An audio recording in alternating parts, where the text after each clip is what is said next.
Good evening, everyone. Thank you again for giving me the time to be here with today. I do not take it lightly at all. It is always a pleasure to have folks come and learn. This is the second of three um, online sessions titled Boss Moves. My aim is to help each and every one of us who are business owners to be able to begin to think of, tax seasons and how to plan for that. There's so much information, so much going on right now. In terms, I know people have heard of the big beautiful bill and all that. So I thought it would be a good idea to have, a series which will now culminate to maybe a mastermind summit sometime in October, which you all will be invited to. But let's have some candid conversations around structuring, taxes, funding, and all that. So once again, thank you for being here today. I really, really appreciate it. My name is Omolola Adike. I'm your trusted business advisor and wealth strategist. My company is TVG Corporation. Tonight, we're diving into the strategies most business owners never learn until it's too late. How to get started right, how to structure your business to be fundable, and how to tap into real funding sources from banks to investors and to using policies like the life insurance. And to keep this real and relatable, we're going to follow three familiar friends on their journey. Last week, I had introduced to everyone three individuals, and we will continue their journey today. The first individual is Jasmine. Jasmine is a service-based entrepreneur trying to stop hustling and who wants to start building. And we have Marcus. Marcus is an e-commerce brand owner aiming to scale and raise capital. Tina and Deshawn are our couple. They are married and are running a trucking business together, and they have big dreams for their families. Now, let's get to it. How to get started right without wasting time or risking an audit. Let's start with Jasmine. Jasmine has been selling digital products and coaching services for 2 years. Everything was flowing through her Cash App and Zelle. Her receipts were mixed in with her Target and Uber Eats runs. She had no entity, she had no internet, EIN, and she had no bookkeeping. I'm sure a number of you would already see some red flags in the way she was running her business. Then came the IRS letter. They had flagged her for underreporting income and demanded $6,700 in back taxes and penalties.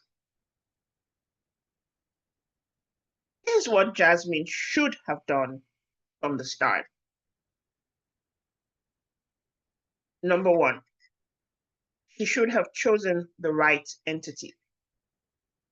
Start with an LLC to separate yourself from your business legally. Then she should have filed for an EIN.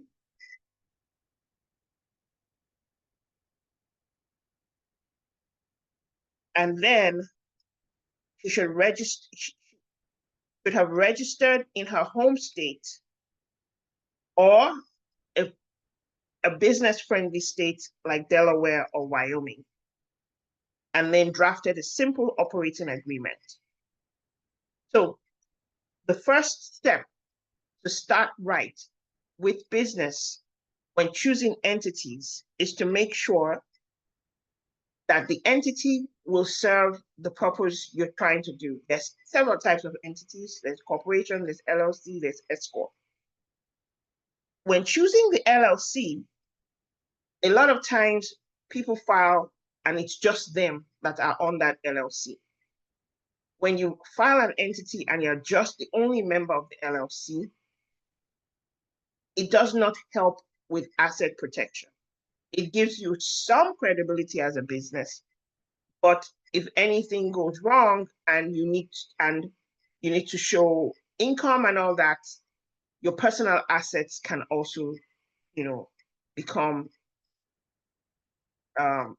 become a people can also decide to ask you to present paperwork for personal assets. So you should have chosen the right entity as the first step. Second step was when you get that EIN number, what Jasmine should have done is to open a business bank account so that funds are not muddled up into one personal account. This is audit proofing 101. Every dollar of an income should hit your business account. Every expense should come out of it. The third thing to do is to make sure that you're tracking everything using a tool like QuickBooks, Wave, or Relay, or hire a bookkeeper. And at TVG, we do have part-time bookkeepers that you can work with. Once these three things are done, choosing the right entity, opening a bank account, and tracking everything, Jasmine could have avoided the stress, the audits, and the missed funding.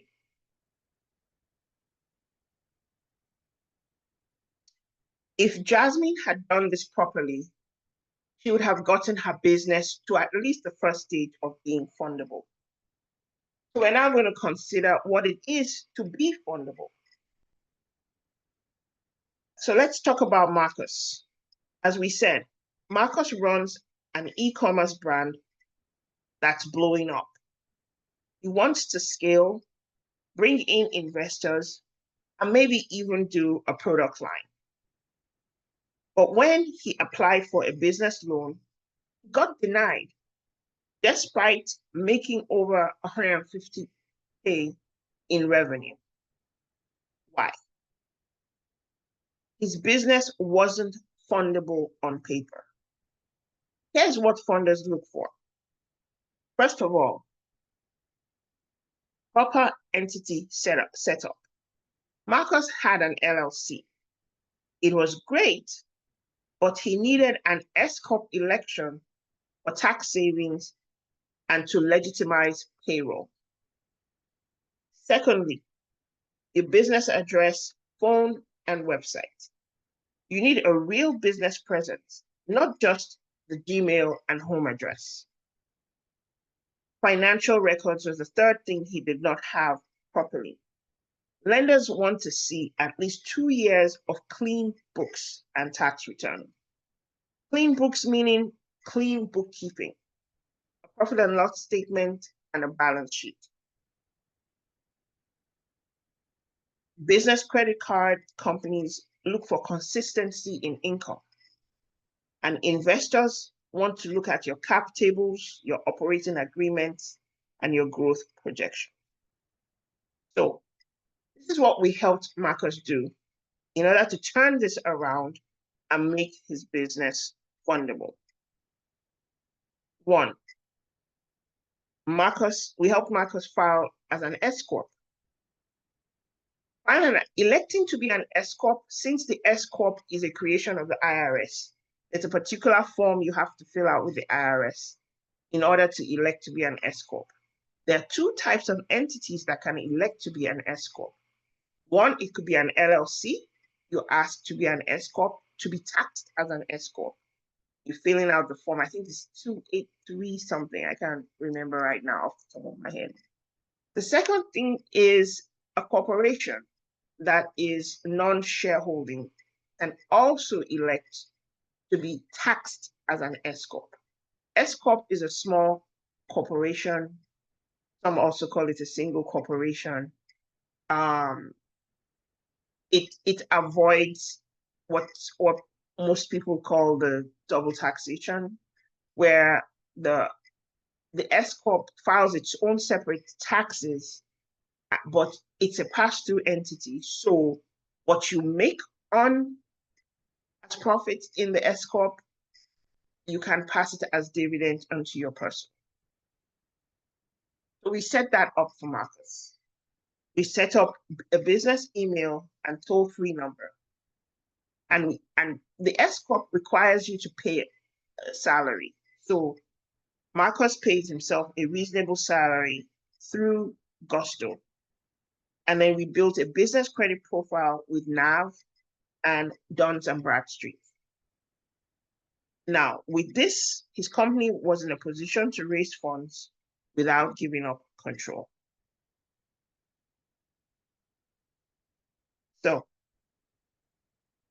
we've talked about how to get started, talked about what it takes for a business to be fundable. We're now going to spend a little bit of time to talk about funding sources. What are the types of sources available for entrepreneurs and small business owners to look for funding? Where's the money? We're going to talk about 8 real sources of funding and using examples of our characters. 1, personal savings and credit card. This is where Jasmine started from. It's good for initial setup, for marketing, for inventory, but one has to be careful because a lot of these personal credit cards have high interest debt. And this is not a very good option if you want to scale, in the long term.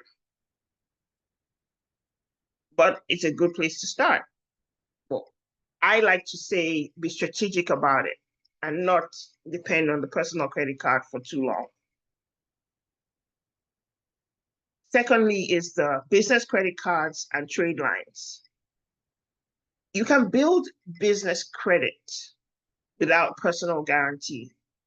Once you register your business and it starts to report, register your business with Dun & Bradstreet now, and you set up accounts with certain vendors, and you utilize those vendors for your business, those vendors will report that you're paying on time, and that helps to build your business credit.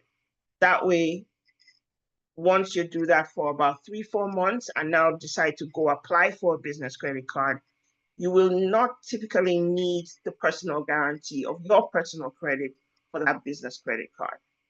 But a very good thing to note about business credit cards is that they do not report on your personal. Very few do. I think Capital One is an example of one that will probably report on your personal, but pretty much 9 times out of 10, a lot of these business credit cards do not report on your personal. And a lot of times they also come with what they call the 0% APR for the first 6 months. So they're good cards to use, to utilize to kind of, expand on your business, buy more inventory. But again, you have to be strategic about how it's used. So Marcus was able to build 25,000 in business credit in 12 months by structuring right and applying these different tiers. Thirdly, we have the banks and traditional lenders. So let's think about the Chase, the Bank of America, Truist, Wells Fargo, those kind of banks. What they typically want to see is 2 years in business, strong credit score of the business owners or the managers maybe, positive cash flow, and a collateral for guarantee. So the collateral could be, the individuals that are running the business. So Tina and Deshaun were denied by 2 big banks. However, they had better luck with the SBA loans, which we'll discuss in a few minutes. Why were they denied? even though they were running a good business and their business was thriving, they didn't have the necessary financials properly put together as they should have. So, people, I cannot stress this more. Having your financial statements properly done, utilizing softwares like QuickBooks or Wave is critical. If they had had this 2 years business and their personal tax to show, it will have put them in a better light with the banks. However, the government has some support that they give to small business owners through the Small Business Administration. There are several types of small business loans. I'm going to talk about the SBA 7A, which is a working capital loan. They have the 504 loans for real estate and equipment, and they also have micro loans. These are government-backed loans offered by local lenders. So it could be offered by a bank, but the banks still have their preference areas. They all just don't do every type of loan. Some banks would rather work with businesses that are fairly established. They would rather work with businesses that are looking to purchase another business, purchase a building for their business, purchase equipment for their business. So they're not looking for businesses that are just starting out. So we helped Tina and Deshaun apply through a local credit union, and we're able to secure $80,000 in SBA funding to buy a third truck. Another government and entity put together to help with funding are the CDFIs, which are Community Development Financial Institutions. So these are nonprofit lenders, and they are gold for the underrepresented entrepreneurs. They have low credit requirements, they're community-based, and many of them offer free coaching alongside loans. If you're looking for these CDFIs in your state, let me give you a tip. Do that. You can do a search via Google, put your state. Let me say, I'm in Georgia, so I would say Georgia plus, in parentheses, CDFI business loans, and close the parentheses and press a search. And then it'll pop up with the organizations in your state that are considered community development financial institutions. Now, looking at private funding, we're going to talk about angel investors and venture capitalists. This is where Marcus went to also look for funding. Now, angel investors like to invest. They can do startups often, and they do often between 25,000 to 250K. Angel investors have specific interests that they will fund. They may not fund all types of businesses. They just look at a specific one that kind of speaks to their goals. Venture capitalists like to invest in businesses that are looking to scale. Meaning you have started out to a point and you want to grow, so you pitch to them, and a lot of times they expect to have some equity in the business. I'm sure everybody remembers the program Shark Tank. A lot of the companies that came to the Sharks were already established, and they're looking for money to grow their businesses. And the Sharks would always say, oh, I'll offer you this for maybe 5% equity stake. So those are venture capitalists. In order to present to angel investors or venture capitalists, you will need what is called a pitch deck. This is really like a nice put together PowerPoint presentation on your ask, showing your growth and your projection once the capital needed is put into the business. You also need to show them a growth plan and have a legal structure for investment. A lot of times, these investors want to see that your business is established as a C corporation.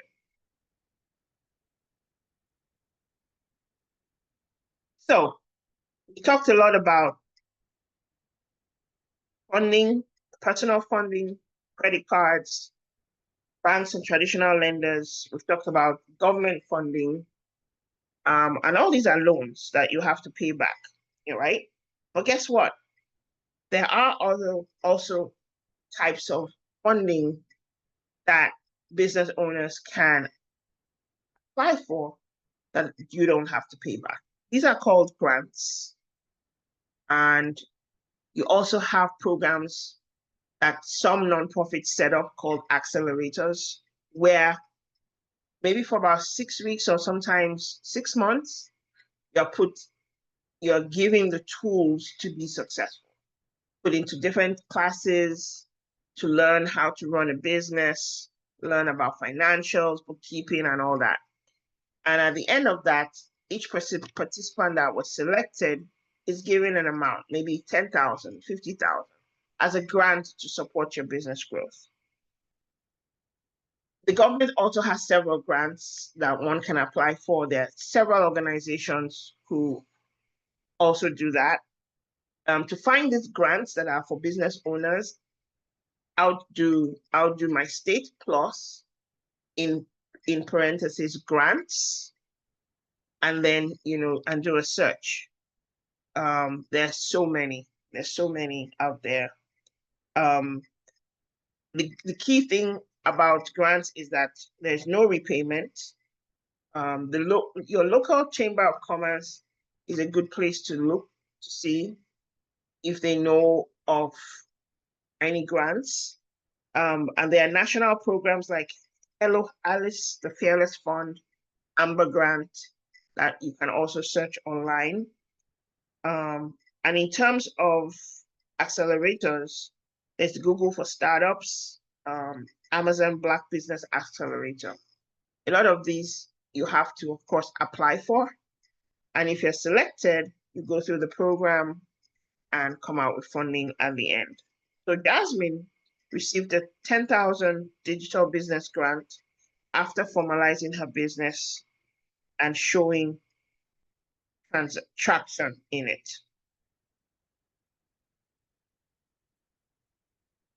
Another key funding source is life insurance policies. And this is what Tina and Deshawn used, their wealth play. It's very interesting, but life insurance policies are instruments, meaning that they are tangible and can back up loans. So if properly structured, a whole life or universal life policy builds cash value. This cash value can then be borrowed against the life insurance tax-free for business investment. So Tina and Deshawn are now using the policy loans to fund their daughter's college and also as a down payment on logistics warehouse. This is next level legacy building. And at TVG, we guide clients on how to structure this right.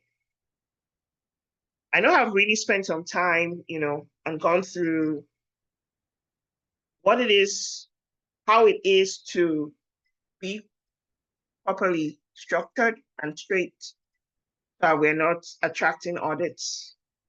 And I know, and we also looked and talked about funding different sources, what it takes to be properly funded, how you should look. I know this could be quite overwhelming, but I wanted to, give a little snippet from my experience to share with you all today. My final takeaways are this. Don't just start a business. Start it right. Don't chase money. Structure for it. And don't wait until you're drowning to protect your assets. Thank you, everyone, for being here today.